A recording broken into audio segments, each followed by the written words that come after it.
جزاک اللہ الحمدللہ.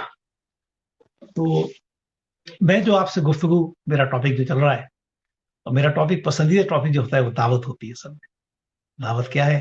اللہ کی طرف بلانا. قرآن حکیم میں اللہ نے فرمایا ہے کہ ومن احسن قولا ممن دعا الی اللہ. وہ شخص سے اچھی بات اور کس کی ہوگی جو دعوت کا کام کرے اور اللہ کی طرف لوگوں کو بلائے، اور وہ کہے وہ قال اننی من المسلمین، اور اس پہ پراؤڈ کرے کہ بینگ اے مسلم، وہ پراؤڈ ہو اس کے اوپر کہ میں اننی مسلم من المسلمین، میں مسلمانوں کے اندر سے ہوں، میں مسلمان ہوں. پھر آگے فرمایا کہ قرآن حکیم میں اسی جگہ پہ کہ تم دعوت کس طرح دو، ادعو الی سبیل ربک بالحکمہ والموعظۃ الحسنہ، جس کی میں نے تشریح کی تھی. تو نبی کریم صلی اللہ علیہ وسلم نے، نبی کریم صلی اللہ علیہ وسلم بنیادی طور سے آپ داعی تھے، اللہ کی طرف بلانے والے. اللہ نے ان کا نام قرآن میں ہی رکھا ہے، داعی اللہ باذنہ، اللہ کی طرف بلانے والے ہمارے نبی، پیارے نبی. اور پھر اس کے بعد نبی کریم صلی اللہ علیہ وسلم کے بعد ساری امت کی یہ ذمہ داری ہو گئی کہ وہ اس کام کو انجام دے، کہ لوگوں کو اللہ کی طرف بلائے، دعوت کا کام کرے.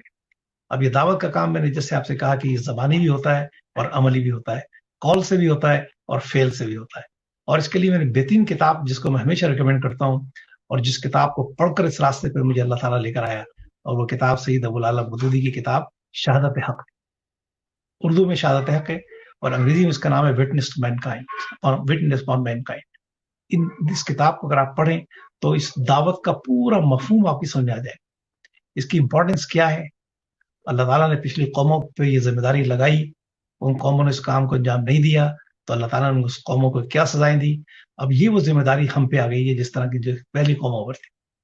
یعنی جس کٹہرے میں وہ قومیں کھڑی کی گئی تھیں، انہوں نے اس ذمہ داری کو پورا نہیں کیا تو ان کے ساتھ کیا ہوا. تاریخ پوری قوم بنی اسرائیل کی تاریخ آپ کے سامنے، سورہ بقرہ پوری بھری ہوئی ان کی ہسٹری سے اگر آپ دیکھ لیجیے کہ جن کے ذمہ یہ کام تھا اس کام کو انجام نہیں دیا تو ان کا انجام کیا ہوا. آپ سورہ بقرہ کا مطالعہ کر دیجیے. اب وہی کام جو ہمارے ذمہ آ گیا، جیسے میں پہلے بھی عرض کرتا رہا ہوں کہ جب تحویل قبلہ کا حکم آیا، دوسرا سپارہ جہاں شروع ہوتا ہے، یعنی پہلے سپارے میں تو پوری تاریخ ہے اس انسانوں کی کہ جن کے ذمہ یہ دعوت کا کام تھا کہ جنہوں نے انجام نہیں دیا. کہیں تو انہوں نے اس دعوت کو چھپایا، کہیں اس کو انہوں نے آدھا چھپایا آدھا پیش کیا، کہیں انہوں نے اس کو صرف زبان ہی پیش کیا، عمل کر کے نہیں دکھایا اس کو پر. اور کہیں انہوں نے اپنے انبیاء سے، اپنے اللہ کی طرف بلانے والوں سے کٹ حجتیاں کی، ان پر الزامات لگائے، ان کو یہاں تک کہ ان پہ ان کا استہزاء کیا، ان کا مذاق اڑایا، ان پہ پھر ان کے خلاف کام کیا، ان پہ تشدد کیا، اور بہت ساروں کو انہوں نے شہید کر دیا. پوری تاریخ پڑی ہوئی ہوتی. تو اللہ تعالیٰ نے ان قوموں پہ سے، بڑی قوم پہ سے جو ہے اس ذمہ داری کو واپس لے لیا. اب یہ ذمہ داری جو مسلمانوں پہ ڈال دی گئی، جہاں پہلا سپارہ پوری ان پر چارج شیٹ دی اللہ تعالیٰ نے، پھر ان کو ٹرمنیٹ کیا ان کو باقاعدہ. اس کے بعد نئی امت کو اپوائنٹ کیا کہ جو ہم لوگ جو ہے امت محمدی صلی اللہ علیہ وسلم.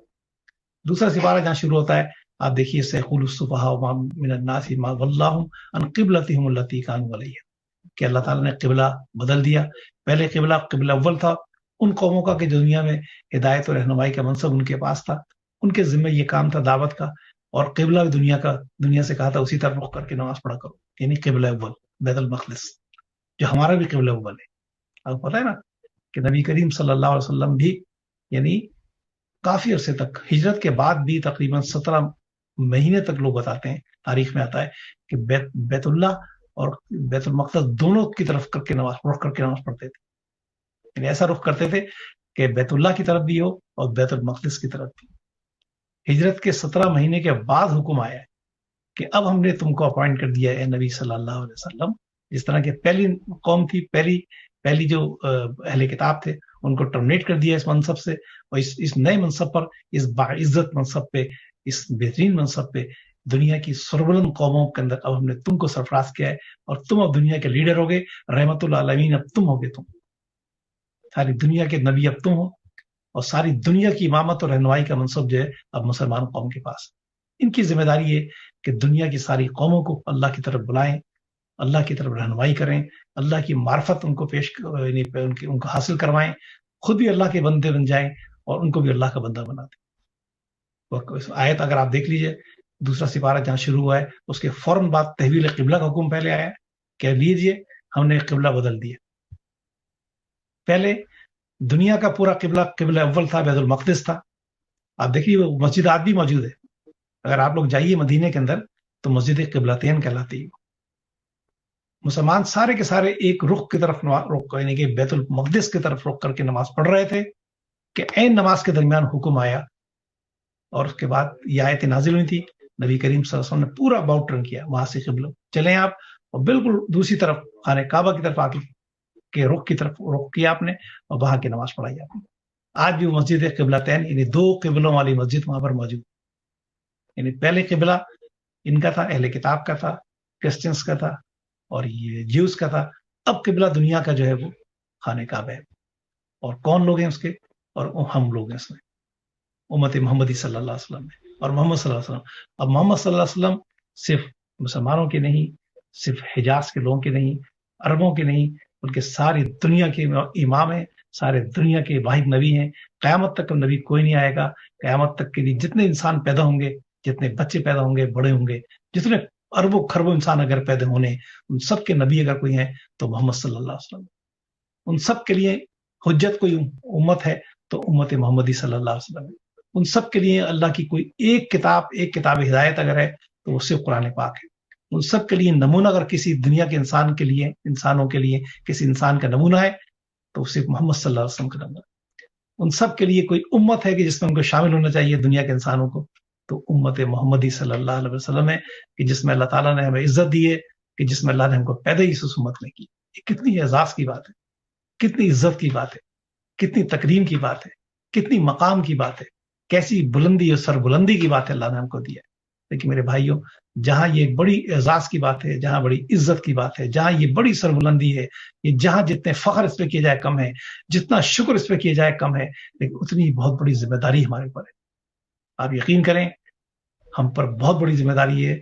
دنیا میں جتنے عرب انسان رہتے ہیں ان سب تک اللہ کے دین کی بات کو پہنچانا، اللہ کی پہچان کروا دینا، اللہ کی معرفت کروا دینا، محمد مصطفیٰ صلی اللہ علیہ وسلم کا تعارف کرا دینا، قرآن پاک کو ان کے سامنے پیش کر دینا، توحید کا عقیدہ ان کو بتا دینا، آخرت کی حقیقت ان کو بتا دینا، اور آخری نبی اور آخری کتاب کی تعلیم ان کو بتا دینا. یہ ہماری ذمہ داری. ہم جہاں رہتے ہیں، ہمارے اطراف میں جو پڑوسی ہمارے رہتے ہیں، ہمارے ساتھ کام کرنے والے رہتے ہیں، ہر انسان سے جن سے ہمارا واسطہ پڑتا ہے، جس آبادی میں ہم رہتے ہیں، آپ یقین کریں ان سب تک اللہ کے دین کی پہنچانے کی ذمہ داری ہماری ہے. اگر ہم اس کام کو نہیں انجام دیں گے، دعوت کے اس کام کو، تو یقین کریں ان کے ہاتھ ہوں گے ہمارے گریبان ہوں گے.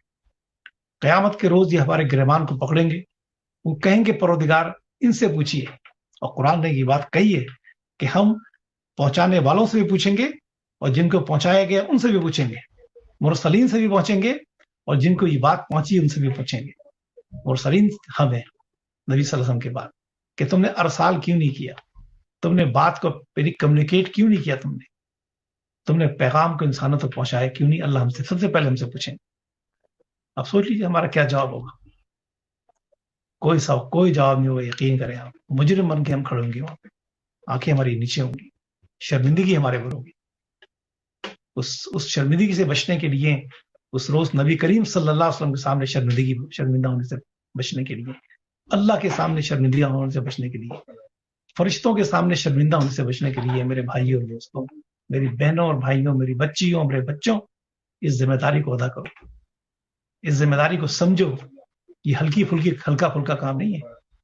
یعنی اس کام کو دو انجام اللہ کے نبی نے اس کام کو انجام دیا ہے، اللہ کے نیک ولیوں نے انجام دیا ہے، صحابہ کرام نے انجام دیا ہے، تابعین نے، ان کے تبع تابعین نے انجام دیا ہے،